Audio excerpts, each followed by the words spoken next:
স্ক্রিনে যাকে দেখতে পাচ্ছেন তিনি হলেন হিন্দু মহাজোটের নেতা গোবিন্দচন্দ্র প্রামাণিক। বাংলাদেশকে অখণ্ড ভারত বানানোর স্বপ্নে বিভোর এই গোবিন্দচন্দ্র প্রামাণিক। শুনে আসা যাক তার নিজের মুখেই তিনি কী বলেছিলেন। এই ভূমি আমাদের বর্তমান যে বাংলা ভূমি, এই বাংলা একটা পবিত্র ভূমি। এখানে অনুকূল ঠাকুর, হরি ঠাকুর, জগৎবন্ধু, বালক ব্রহ্মচারী, রাম ঠাকুর, দুর্গা প্রসন্ন, সমস্ত মহাপুরুষদের পবিত্র ভূমি এখানে। তো সেই জায়গাটুকু আমরা ছেড়ে যেতে চাই না। এই জায়গা যেন আগামী দিনে অখণ্ড ভারতের একটি অংশ হতে পারে, সেই জন্য আমাদের প্রার্থনা, এবং সেই প্রার্থনাটা পূরণ করতে পারে বিজেপি গভর্নমেন্ট ধাপে ধাপে। তো আমরা ভগবানের কাছে প্রার্থনা করি যে আবার নতুন করে যেন নরেন্দ্র মোদী গভর্নমেন্ট এইবার না বারবার যেন আসে, সেটা আমরা কামনা করি। এবং যতক্ষণ পর্যন্ত আমাদের লক্ষ্য অখণ্ড ভারত, আমরা যেন একসময় ভারতের অঙ্গ ছিলাম, আমরা আবার সেই অখণ্ড ভারতের অংশীদার হতে চাই, সেই পূরণ না হওয়া পর্যন্ত আমরা চাই যে নরেন্দ্র মোদী গভর্নমেন্ট যেন আসে।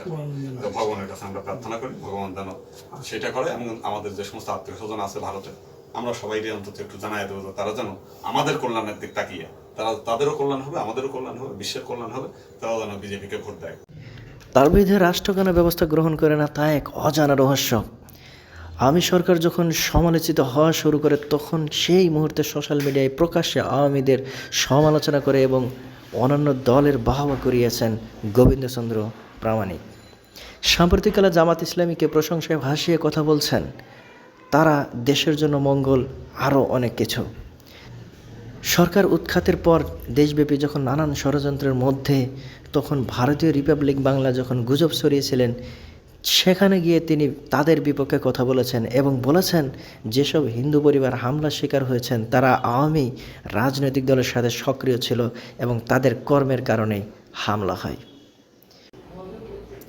এখন দেখি গোবিন্দচন্দ্র প্রামাণিক কেন এই ভোট পাল্টিয়েছেন।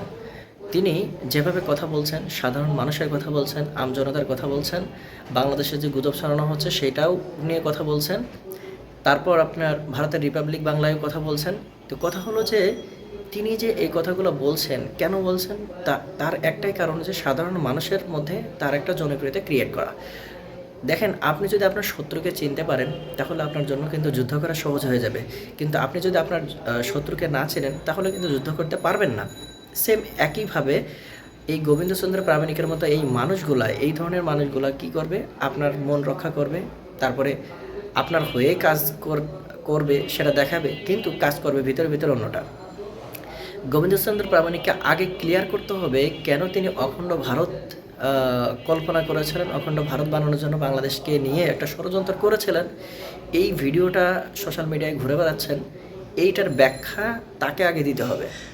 যদি এই ব্যাখ্যা তিনি না দেন, সেই পর্যন্ত যারা যারা গোবিন্দচন্দ্র প্রামাণিককে টক শোতে ডাক দেন, যেমন ফেস দ্য পিপল অনলাইন একটা জনপ্রিয় চ্যানেল, তো সেইখানে নিয়মিতই তাকে ডাকা হয়। কেন, আর কোনো মানুষ নাই?